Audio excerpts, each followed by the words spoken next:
I'm joined in the studio now by Marc Kent. Good evening, Marc. Hi, Roy. How you doing? I'm doing good, thank you, and thanks for coming along this evening. Oh, it's a pleasure. Yeah, it's great to have you here. Now, of course, you've been here before, so some listeners may remember you from previously.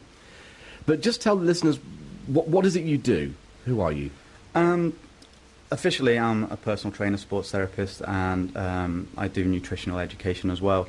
I started out as a personal trainer, getting people fit and stuff like that, but ultimately there's more to getting healthy, and I've always believed in a holistic approach to health and fitness, and that encompasses everything from nutrition, mindset, and encouraging people to take a wider view of getting fit and getting healthy instead of just looking at exercise as being the only way to get healthy. Right. Because ultimately you can't out-train a poor diet, and your nutrition is really one of the most important factors. So I studied nutrition. I've done coaching courses where I study mindset, because if your mindset isn't right, you're not going to do the right nutrition, then the exercise is not going to work. So I encourage people to take a bigger picture and look at all three aspects of the fitness pie, so to speak. And that seems to work really, really well, that approach that I take. Well, we'll discuss more in detail about some of these things later on, but when you talk about mindset, you know, I mean, everyone says whenever they go onto a traditional diet, oh, it's the willpower that gets you, the lack of willpower, and, you know, giving in to your temptations and things like that. And, of course, as you mentioned, a holistic approach, you're talking about really kind of dealing with the whole person and trying to retrain the person. Yes. I mean, we've just come out of the new year, and a lot of people make New Year's resolutions. And I feel the biggest reason that people fail their New Year's resolutions is they try to take on too much too soon. Sure. And because of that, they become overwhelmed, and they don't really know what it is they're trying to achieve. So sitting down and writing some goals out is really important, because if you know what you want, and if your reason why you want to achieve something, you'll find the why. And getting that in your head first and straight will encourage you and keep you going when times get tough. Because when you take on a lot of things, like I say, a lot of people take up running, or they take up yoga, or they take up any other fitness class, and they go for it hell for leather, and they burn themselves out because they've not really taken a step back and thought, right, I'm in this for the long run. Getting healthy is a long journey. It's not a short burst. It's not. A diet isn't something that you go on and come off because you achieve something. It's a way of life, and that's what I try to encourage. Sure. I mean, I can equate to that, because on many occasions, actually, in the past, I've attempted to go down the route of getting myself fitter and healthier, and failed miserably because I've looked in the short term. So we're going to get some advice from you later on as to how we can change that, okay, and make it work for us. So we're back with Marc Kent in just a few moments after we've heard from the Jacksons. Show me the way to go. So, Marc, we were talking just before that song about the fact that people set all sorts of goals, maybe unrealistic goals, especially around the new year, you know, New Year's resolutions. And of course, they fail. And you believe there's a reason for that? Well, really, it's good to have realistic goals, but nobody wants to achieve realistic goals. So maybe setting a goal that I want to lose some weight is not strong enough in emotion to get somebody like hooked and engaged in that goal. So when I encourage my clients to think of something that's really going to get them emotional. So think about what it's going to be like when you stood on the beach. Maybe think about the way your children think of you. Are your children embarrassed about you because you're overweight and you sit on the couch and you get out of breath? Are you embarrassed about the fact that you can't run around with your children or your grandchildren? So try and find an emotion that's really going to dig you and motivate you to get to dig in when the times get tough, because there are going to be tough times. People are going to try and pull you off the wagon if you're on the diet. As people, I mean, that's something that I really don't understand, is people, when they go and eat healthy, they go on a diet, but you should be eating healthy anyway. So it's a nutritional approach, it's a lifestyle approach. So but people they want to try and pull you off what you're doing, because they either fear that you're going to be improved and you're going to be different to them, but you're not. You're the same person inside. It's just you've chose a different path and you want to be healthy, and that's always a good thing. So going back to the goals, find something that's really going to motivate you, really going to get you emotional, really think, right, that's the way I want to feel. And if it means sticking up a picture of a role model, and always choose a good role model. It's always nice to pick an actress or an actor as your role model, but always choose somebody who eats well, not somebody who goes on a fad diet and tries to drop weight by starving themselves to death. That's not a good role model. I mean, we've just had the Olympics last year. They're amazing role models. So look at those for inspiration, and maybe stick a picture or even buy a dress. Ladies love to try and get into smaller dresses. Buy a dress and buy a dress in a smaller size and hang it up where you can see it every day, and use that as your motivation and that as your hook to keep pulling you forwards towards what you want to achieve. That's so important, isn't it? You know, because without a genuine reason for wanting to do it, you know, we always have this vague idea, I need to lose weight, but without something genuine that makes you want to do it, it's so easy to lose sight of that. Yes. You know, I mean, my own experience, I'm talking about my own experience a little bit later on in the show, but just to kind of lead into that a little bit, my own experience was that, and I'll be quite open about this, I got very, very embarrassed about the fact that at one point, at my highest weight, I couldn't even do my shoelaces up without getting out of breath. Yeah. And that's an incredible thing to admit, but that's the truth. And, you know, and around the Olympics time, that I thought, do you know what, I've got to do something about this. And this is the first time ever, I think, that I've managed to make it stick. Yeah. And we're going to discuss why and how, and of course your role in that, because you've been quite instrumental in helping with that, of course, a little bit later on. But really, it's all about changing your whole idea of what diets are, isn't it? I mean, you've just mentioned about getting out of breath, tying your shoelaces up. That's a realization that you need to do something about of your life and your fitness. And most people, they try to fix what's taken a long time to build up. So nobody ever wakes up 10, 15, 20 pounds overweight. Sure. And the reason why people fail, going back to the New Year's resolution, why they fail is because they're trying to undo 20 years, maybe 30 years worth of bad eating and lack of exercise in a couple of weeks, and they burn themselves out, and that's one of the reasons why they fall down. And it's an unfortunate thing that we live in a society where we can get everything that we want now. We can order things on the internet. You can phone up for takeaways and it gets delivered to you. We just get everything that we want straight away. And unfortunately, long-term weight loss isn't a quick fix. We can get awesome results with my approach really, really quickly, but you need to continue down that road and down that path to a healthy lifestyle if you want to keep those results and keep them forever. Yes, because we'll talk in a minute about your approach with the 21-day challenge initially, but although, you know, you've just said it's a long-term program, there's no contradiction there when we talk about 21 days, as we'll explain in a moment, because that's not where it ends, is it? Oh, no. Okay. Well, we'll come back and talk about that in just a second. Okay. We've got Amy Grant coming up very soon with Big Yellow Taxi. The voice of Bideford, Westward Ho and Appledore. This is The Voice. We talked about how people try diets, and you know, diets are a massive multi-million-pound industry, you know, in all countries, but especially in Western civilization. And from my experience, people go on a diet and they do lose weight. It does work. And then they stop the diet and then they put the weight back on. And then they put on a little bit more besides. So can you explain why that is? There's several factors that bring that in. A lot of people go on a diet, and I really hate that term, because diet is everything that you do to keep you alive. So it's everything that you put in your mouth is your diet, whether that diet be healthy or unhealthy. And it really shouldn't be looked at as a healthy diet. You should be eating healthy anyway. That's what nature intended for us. And if we eat healthy, we can eat more of the good foods, and our body will find its set point weight. So when people go on a diet, especially diets where they're allowed to eat foods that are not good for us, so things like alcohol, things that we might be allergic to, so certain wheats, or wheat products, dairy is another one that a lot of people are allergic to. They eat the same foods, but they eat less of it. So what happens then is they're not getting enough nutrients. Now, the body never cries for food, it cries for the nutrients that it finds in the food. So it might need magnesium, it might need calcium or vitamin C. So if you're eating less overall food to lose weight, you will lose weight, but at the expense of burning muscle tissue instead of losing fat. Right. So once you start to eat, you've lost your weight, and you've eaten less and less and less so you can lose that weight. When you get to that target weight, what you've only really lost is muscle tissue. Now, muscle tissue can be thought of as the engine in a car.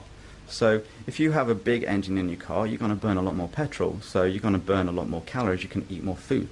If you go on a starvation-style diet where you're just eating less junk, you're going to downsize the engine in that car.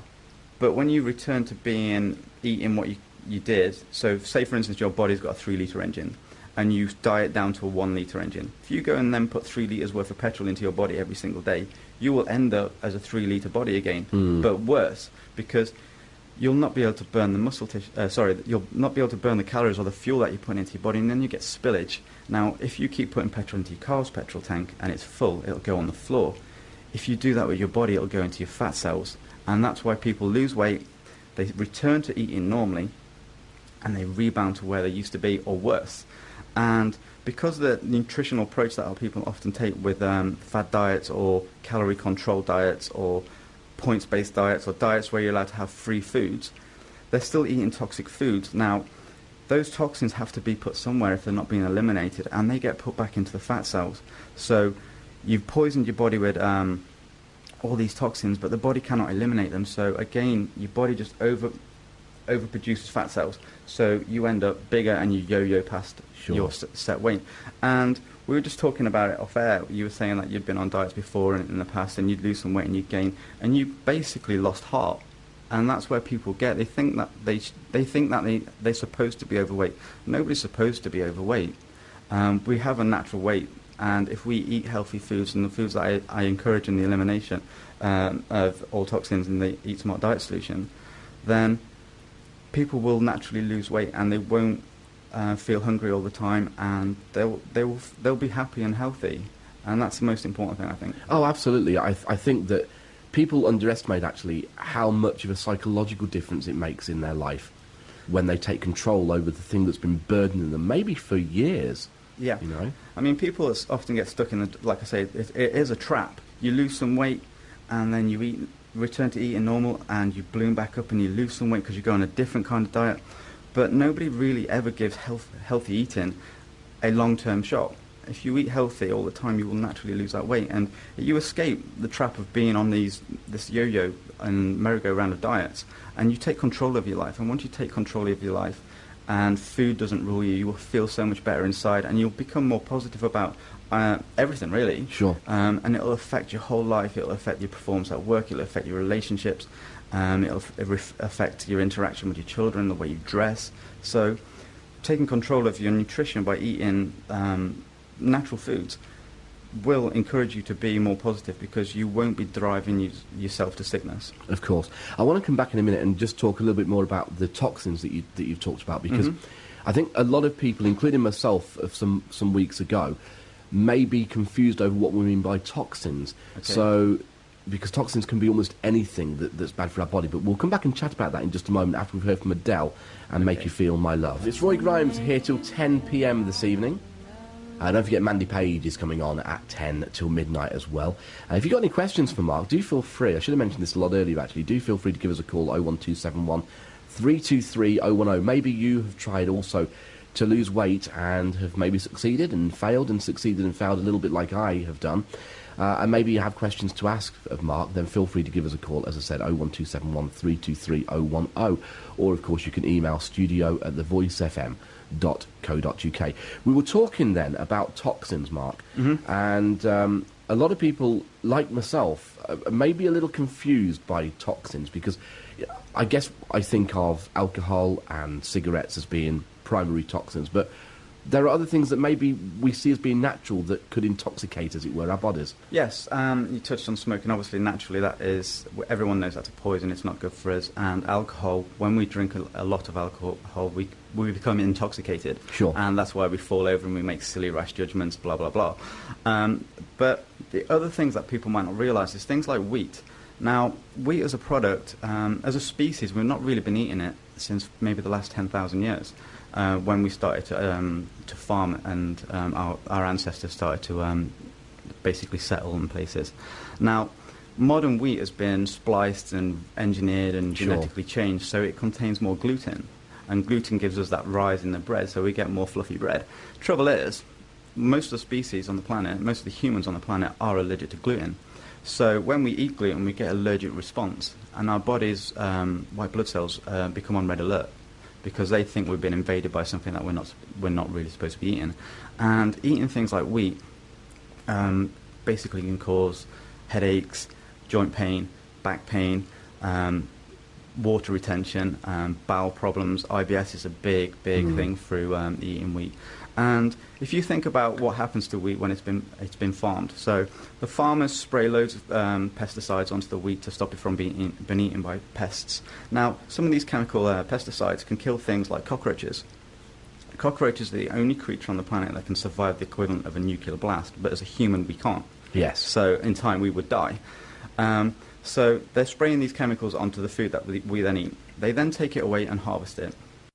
They often spray it with vermicides to stop rats and things from eating it, and other fungicides to stop it from rotting. Now, it then gets taken away to be milled into flour, and they bleach it white. Now, I'm sure that nobody would drink their toilet water that gets bleached. No, of course not. And this is food that we eat all the time. Now, when they made this wheat into flour and they dyed it, which is obviously white, they make it into things like breads and pastries and stuff.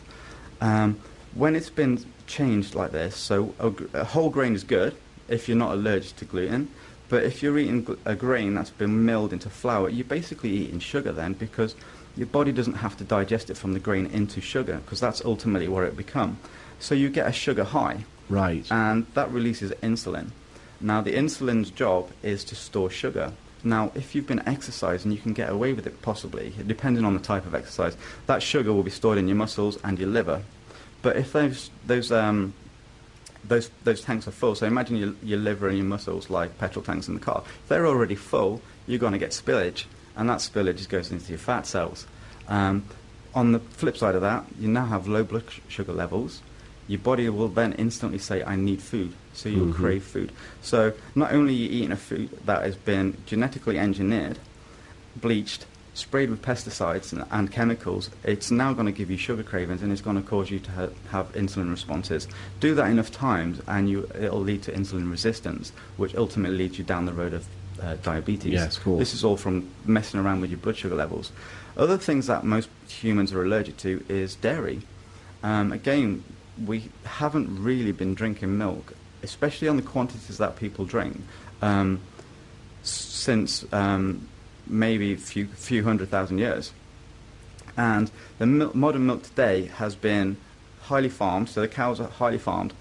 They're kept in and fed foods that they're not supposed to eat. So a lot of cows eat corn. Cows are supposed to eat grass. They're then given antibiotics because they live with each other and they're overcrowded, so they get ill. Traces of those antibiotics remain in the cow's meat, and then it goes into the milk that we then drink. They take away the milk from the cow, which is then pasteurized. Pasteurization destroys all the enzymes that we need to digest the milk, so a lot of people cannot digest milk. One of the side effects of being allergic to dairy is being phlegmy, so constant colds, running noses, phlegm in your throat, and it can also lead to all sorts of problems. Now, I know you work with children at a school, and it can lead to things like ADD in children, right. ADHD, and it's been shown to lead to type 1 diabetes because the body doesn't recognize the milk proteins, and the milk proteins set off an immune response in the body. The body then starts to attack the pancreas, and the pancreas is where insulin is produced. So if we cannot produce insulin, then we need to inject it to actually control our own blood sugar levels. So they're just two of the biggest ones. Things like processed foods as well, they're filled with chemicals because they're trying to make the food cheap. They're trying to save money. They're trying to make loads and loads of profit for their shareholders. So they put things like MSG, monosodium glutamate, which again, that can lead to ADD and seizures and all sorts of things in people who are allergic to it. Things like aspartame as well is put in processed foods. Again, these can lead to neuro problems, so headaches, migraines, and other reactions. So that's processed foods, dairy, and we spoke about wheat, obviously. Sure. And then caffeine as well. A lot of people think they need caffeine to get by, but they've become addicted. When you need caffeine, when you can't function without caffeine, you become addicted because caffeine is extremely addictive. It basically exhausts your adrenal glands, and you just feel constantly tired. Again, that is sprayed with a horrendous amount of chemicals to keep it from being attacked by pests, as we would call them. But those animals are just doing what they do, and that's eat the food that's available for them. So there's an awful lot then of things that we take for granted that actually could be inadvertently doing us some harm. I mean, I guess people of my age, may find it difficult to take some of those things on board because, you know, I come from an age where we were told as kids, you must have your milk. Yeah. And in fact, the government provided us free milk, but every day at school because it was seen to be so vital. Yes. For, you know, for our well-being. Yeah, agreed. I mean, I went to school and we got that free milk as well. But ultimately, we've been conditioned by the power that the dairy industry has to say, right, you need to have this because it's good for you. You get calcium from milk and you need calcium for strong bones. But because the cow's milk is an animal protein, it's quite acidic in the human system. So the body needs to keep a pH balance of 7.447 off the top of my head. If the body is not neutral at that pH, it becomes acidic. Then the body has to take calcium out of the bones to neutralize the blood and return it back to its pH balance. So drinking milk to get the calcium is actually causing osteoporosis. Right. And studies have shown that the countries with the biggest dairy intake have also got the biggest osteoporosis problem. So it's kind of really counterproductive. Yes. It's all very interesting, and we will talk a little bit more about this. We must play a little bit more music for now. Diana Ross, and When You Tell Me That You Love Me. It's the voice you're listening to across North Devon on DAB, and of course all around the world on the interweb. It's Roy Grimes here for another 2 hours till 10 p.m. I'm joined this evening with Marc Kent, who's coming to join us and keep us a company here in the studio. We've talked rather a lot and in quite some detail, Marc, about all the things that maybe are bad for us. So focusing on the positives, if we commit to a long-term solution to our dietary needs and exercise regime we'll talk about in a moment, what benefits can we expect to see? If you live in a life where you're eating a lot of processed foods and you're relying on caffeine to get you by, eventually that's going to wear you out and you're going to feel tired and you're just going to be a crutch to those toxins. You take those away, you might feel a little bit groggy to start with. A lot of people go through elimination and detoxification headaches. It's commonly known as the healing crisis as the body starts to eject all these toxins. Once you get through that little hiccup, you'll start to feel amazing. Your energy levels will start to go through the roof. Your skin will clear up. Any hormonal imbalances, so for ladies who suffer with PMT, PMS, things like that, they will go away. And like I say, you will be filled with energy. You'll get out of bed a lot better. You won't need to hit that snooze button a million times. You won't be reaching for that caffeine that eventually is going to, like I say, it's going to exhaust you. And it's like night and day. Some people do really feel like night and day, and a lot of people don't believe it until they've done it. That's the biggest thing. It's because when they take away these things, they think they need the sugar, they think they need the caffeine, and when you take that away, it seems like a big steal from somebody because they don't really know what they're going to get out the other side. So rather than sometimes just going cold turkey, which is a brilliant way to do it, and it's what I advise a lot of people to do, is if you're up for it, go for it. Take away the toxins straight away. Drink loads of water to help your body eliminate them through the excretory system, the elimination systems. And on the other side of that healing crisis, you will begin to feel so much better. If that seems too much of a challenge for you, then taking things away on a bit by bit basis while you're adding in the good stuff. So maybe take away some coffee and get through that coffee addiction. So get on the other side of those headaches that you'll get from removing caffeine, and replace that with maybe some more vegetables or maybe some herbal teas. So if you're a 5, 6, 10 cup of coffee addict like I used to be, take away the coffee and replace it with green tea. Okay. Because it still contains caffeine, but it's going to lessen the load on the pain. Get through that and add in some other herbal teas. So that teas like nettle and chamomile, these have healing properties to the body, and they help digestion. They help the elimination. They help settle us and settle our hormones.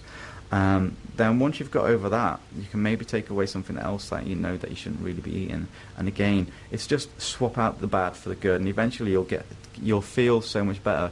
But like I say, you've been through my 21-day challenge where it's cold turkey to go through the challenge. Yes, it is. Like I say, it's a bit of a hiccup to start with, but on the other side, you tell me how you feel. Yeah, I mean, absolutely. I mean, we're going to talk about the 21-day challenge in a bit more detail in a second or two. But yeah, as you say, I've been through the 21-day, and I did do it cold turkey. And yeah, I went through maybe 5-6 days of horrendous difficulties. I mean, I had to really push myself to keep it going because there were times I just wanted to stop. Yeah. And that's the way it hits you because you become so used to the caffeine. I mean, not so much the alcohol with me, although I did enjoy a drink, and that had to go for the 21 days. But just you know, going out with mates and not being able to join them in having a drink or two with them, I just really felt for a few days that I was almost going to die. Yeah. But I've got to be honest, that lasted maybe 5 days at the most. And very, very quickly after that, I did begin to feel the benefits. And I was surprised, actually, at how fast you begin to feel better. Yeah. You know, it doesn't take long for the body to recover. Exactly. Yeah. I mean, you give the body the right ingredients, it will heal itself if it's not too late. Sure. I mean, we need loads of vitamins. And we get that from fresh food. We don't get it from microwave food. Microwaving your food totally destroys everything about it that makes it a food. So getting all them fresh vegetables, locally sourced if possible. We were just talking about that as well. So the fresher it is, the more nutrients are going to be there, and they're not going to be diminished from travelling from halfway across the world. Organic meat if you can afford it, and loads of fresh water, and that's pretty much what our body needs. You give it that and it will do amazing things. Like I say, it will be night and day for the way you'll feel from taking in a lot of toxins. You put the healthy foods in and you'll change, and you'll feel so much better, and you'll wonder why you did the bad things in the first place. Now, I'm not saying you don't have to drink alcohol for the rest of your life and you don't have to take these things in, but we're trying to break addictions here. We're trying to create new habits, and it usually takes about 21 days to create a habit, whether that's a good habit or a bad habit. And I'm trying to educate you and let you feel, so after the 21 days, how well you feel, and we've formed new habits. So you've got more control. You're not back in that diet trap that you used to be in, where you're like, I need this and I need that. Well, you don't. You want it, and there's a difference between want and need. And you've got more control. So if you want to have a piece of cake you don't end up eating the whole cake, or you don't end up eating the whole packet of biscuits, or you don't end up drinking a litre or so of coffee like I used to, because you'll feel how your body responds to it straight away. And some people don't realise how bad things are for them, so they don't realise how bad coffee is for them. They might be totally allergic to it until they've detoxified from it, and then they might have a coffee on day 22 and they get headaches instantly. Yeah, absolutely. And that's a sign. If I drink more than 2 cappuccinos in a day, I get a headache, and that's a sign that my body can't tolerate that much caffeine. But people have headaches all the time because they're drinking too much caffeine, and they reach for the Anodin, or they reach for the paracetamol, and they're adding more. And they're adding more toxins, and what they really need is water because they're so dehydrated from the caffeine. We're going to come back and talk about the 21-day challenge next in a little bit more detail, because obviously we're talking about how it's a whole lifestyle change, and it's not just for 21 days. We must emphasise that. Although you have a 21-day challenge, it's not just for 21 days. We'll explain that in just a moment. I'm also quite keen to talk about my own personal experience with that, because it's been a magnificent journey for me that I'd like to share with listeners who may be sitting out there thinking, it sounds too good to be true, and it sounds great, but... Well, let's try and put those buts to one side. Can I just take the opportunity as well as saying that if you're interested in any of the things that Mark's talking about this evening, do pop along to the Voice website, www.thevoicefm.co.uk. Click on my presenter page and you will see you'll see 2 links to the Eat Smart website, and also an opportunity for you to get hold of a free 21 recipe mini cookbook, which will help you should you decide to take the bull by the horns, as it were, and begin to live a healthier lifestyle. You can also find that information on our Facebook page, so pop along to the Voice Facebook page. You'll see all that information on there too, but more coming up about the 21-day challenge very soon. You're listening to the voice of the community, The Voice. That's Desiree and Life. Now, you see, this is very interesting because initially I thought we'd be chatting for about an hour, and we're already an hour and 15 minutes in and feel we haven't even covered half of it yet. But, of course, people can get hold of you via your website, and if they're interested, they can always get your email and email you there as well and find out more information from you. I know from my own personal experience, if I can just explain that for a moment or two, I was advised to take on board the 21-day challenge, which Mark runs, because I'd already begun the process of weight loss back in August before I'd met Mark. Now, the 21-day challenge is literally an opportunity to give your body the chance to get rid of the habits that it's formed, as Mark's already just said, over many, many, many years, and evidence suggests that it takes 21 days to form new habits. So that's the whole idea of 21-day challenge. It isn't easy to start with. And it takes a lot of work, 'cause it's not just about the eating well. Obviously, there's daily exercise regimes, Mark, isn't there? Yes. So they're also very important. Yes. We eliminate the toxins, like I say, to give our body the nutrients by taking out this bad stuff that are going to make it harder for us to recover through exercise. So if we give our body fresh vegetables, organic meats, lots of water, then when you add exercise, you basically, without contradicting myself, you're icing the cake. Yes. Exercise is the icing the cake. You need to eat well and then add the exercise on top. So we start gently with the 21-day challenge. But for some people who've not exercised for a long period of time, it might feel a little bit more than gentle. But we start off with a mobility workout, which basically gets the body ready for the next few days, and then we start to ramp the intensity up. So we don't just throw people in and beast them to death, because it's all done at home, and you go at your own pace. And obviously the idea is you try and do a little bit more each time you do the workouts, and that gets you the results because you're constantly improving. So like I say, we just build on top by eating well, and we manipulate the types of food you eat on certain days, and again that accelerates the results. And we've seen some phenomenal results. I mean, you've had probably the best results that we've seen. I'm really proud of the results, and I guess you just said the icing on the cake. I guess the icing on the cake for me is that I hadn't realised until the end of the challenge that actually I think I'm the person that lost the most since you've been doing this regime, isn't it? Yes, I believe. Is that right? That's right. We've had some. Sorry. I'm very proud to say that over that 21 days, just before Christmas, I lost a staggering 25 pounds. That's more than £1 a day.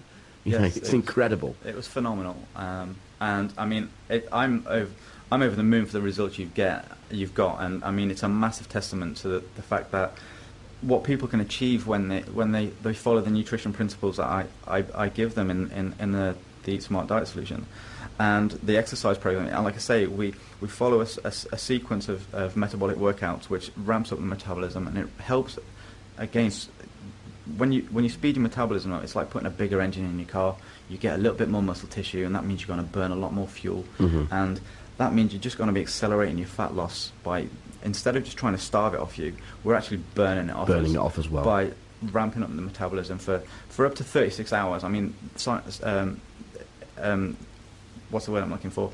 Experiments and studies have been done where they've shown that the type of exercise that we do burns fat for up to 36 hours after the workout. Whereas if you go for a jog, you basically stop burning calories. Because you're exercising whole muscle groups. You're not just concentrating on, if you're out for a jog, that's great exercise, I'm not saying that it's not, but you are exercising, the same body muscle groups all the time, over and over again.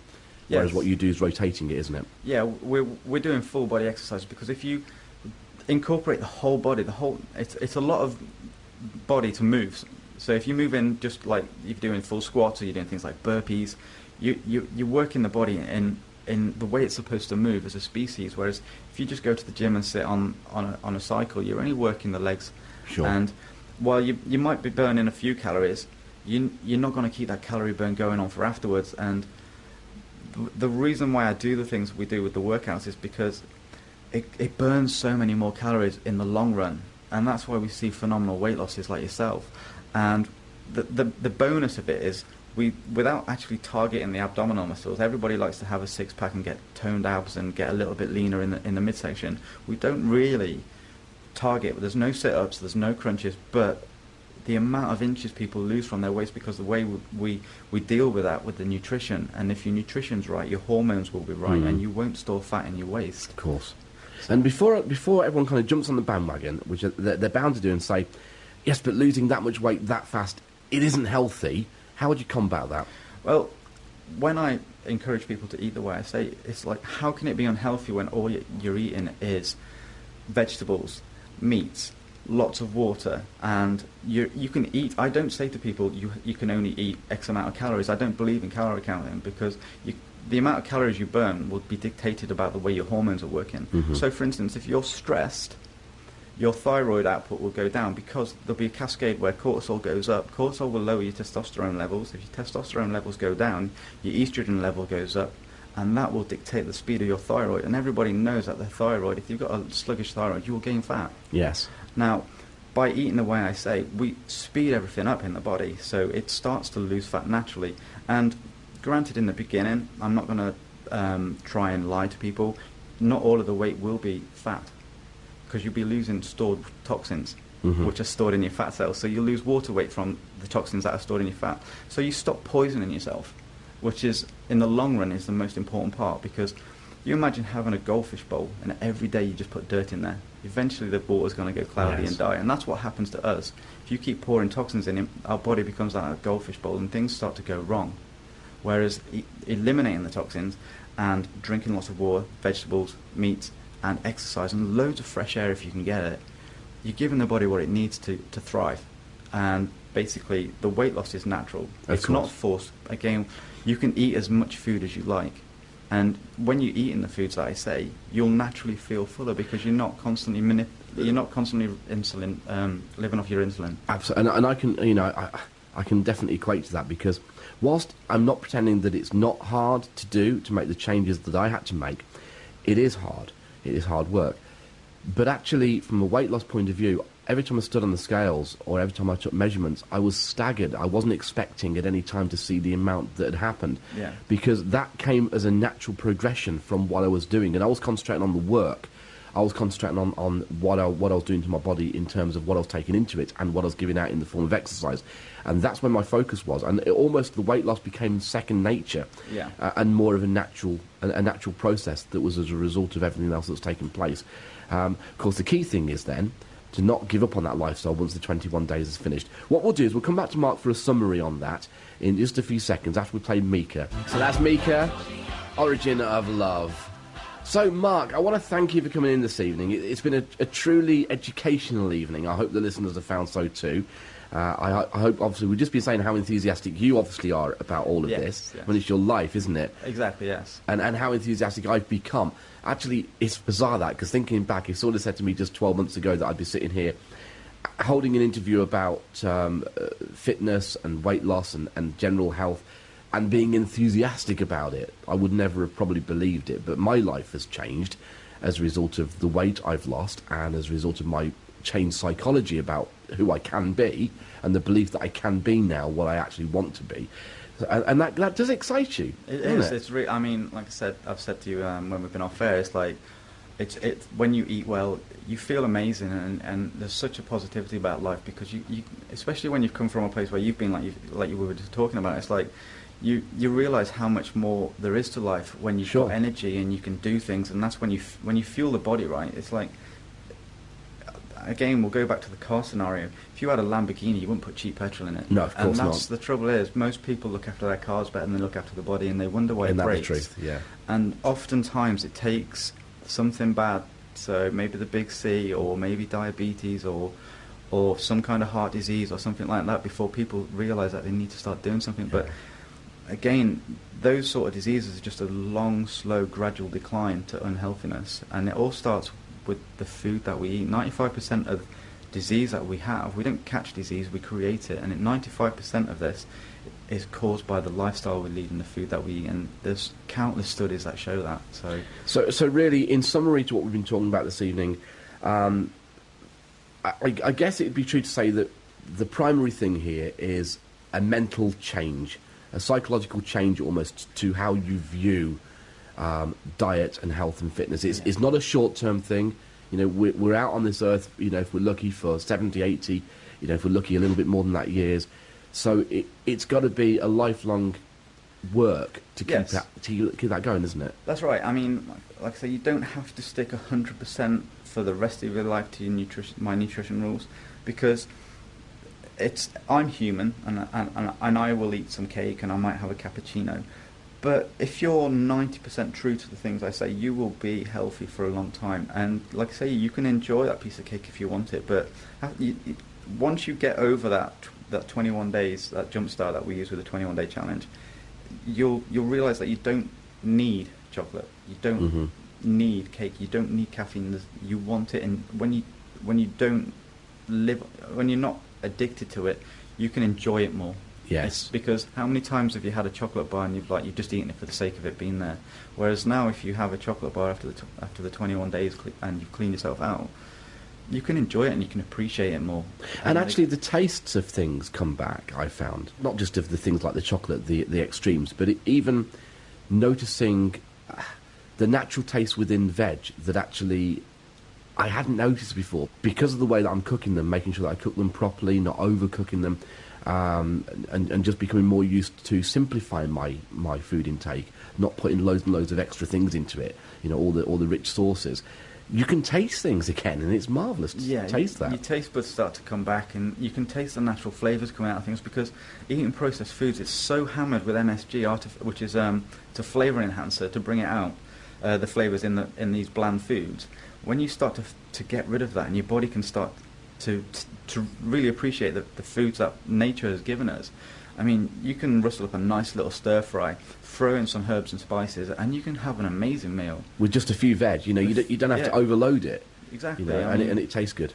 Amazing, yeah. I mean, I grew up. I hated vegetables. I would not touch them as a child, but now I pretty much eat everything, and even Brussels sprouts. And I've been speaking about this for the past few days with people. I'm like, I ate Brussels sprouts yesterday, and that's because I'm willing to give things a go, even though this is what I do for a living. I still have my hang-ups with things that I had from childhood. But you'd be surprised that when you don't eat bad foods, that how good things taste. And yes. Like I say, I had food that I never would eat in my life, and I enjoyed it, and that's a big thing. And like you say, you can taste things more yourself when you're eating, and so many people have said to me through emails or in person, it's like, I'd never tried that before, and I like it. And because ultimately what I'm trying to do is open your eyes to there's 220 foods out there, like plants and vegetables that we can eat. So all the fruits, all the vegetables, and they're all listed in the diet book. And a lot of people are stuck on the same 10 foods all the time, but I'm trying to open their eyes to what is out there, and you'll be amazed what you'll find that you like if you only give it a try. Absolutely. I think that's great advice, Mark. And again, thank you so much for coming in and sharing, your ideas, your advice, and inspiration with us and our listeners. If you're interested in finding out more about Marc Kent and health and fitness regimes in general, then do follow the links that are on the Voice website and also on the Voice Facebook site, where you'll find links to healthy eating campaigns that Mark's involved with, and just general advice that you can get about how you can maybe turn your life around and you see a healthier future on the horizon. Mark, thanks for joining us this evening. Thank you very much, Roy.